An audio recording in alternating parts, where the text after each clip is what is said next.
আমাকে প্রশ্ন করা হয়েছে যে বিশেষ বিশেষ ভগবানের উৎসবের দিনে ভগবানের নাম জপ করলে বেশি ফল হয় কিনা, সেই দিনই ভগবানের মালা গ্রহণ করলে বেশি ভালো হয় কিনা।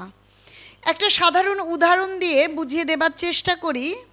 ধরুন, উপহার পেলে সবাই খুব সন্তুষ্ট হয়, কিন্তু যেদিন কারো বার্থডে সেদিন যদি কেউ উপহার দেয়, কিন্তু যেদিন তার বিবাহ বার্ষিকী সেদিন তার স্বামী যদি তার জন্য কিছু উপহার নিয়ে আসে, তাহলে সে বেশি সন্তুষ্ট হয় কি না?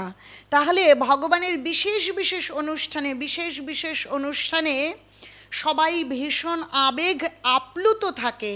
তো সেই সময় যদি আমরা তার আনন্দের জন্য সচেষ্ট হই, তখন তিনি বেশি বেশি কৃপা করেন।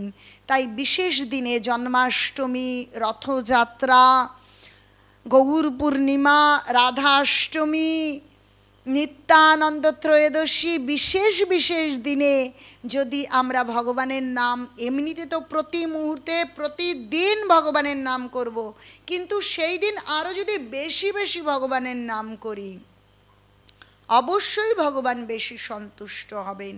এবং সেই দিন যারা এখনও ভগবানের নাম জপ করছেন না, তারা যদি সেই দিনই ভগবানের নাম বা জপমালা সংগ্রহ করেন, অবশ্যই ভগবান সন্তুষ্ট হবেন। কারণ একটা বিশেষ দিনে, আনন্দের দিনে তার নাম জপ করবার, যখন নামে আশ্রয় করবার প্রতিশ্রুতি কেউ গ্রহণ করেন, অবশ্যই ভগবান সন্তুষ্ট হন।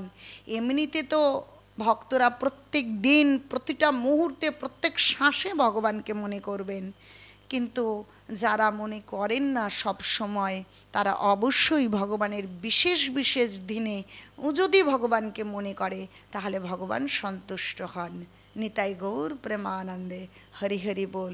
আপনারা সকলে ভগবানের নাম গ্রহণ করুন, ভগবানের নাম আশ্রয় করে যতনে যে যার কাজে থাকুন, আর নিজেদের মানব জীবনকে ধন্য করুন। নিতাই গৌর প্রেমানন্দে, হরি হরি বল।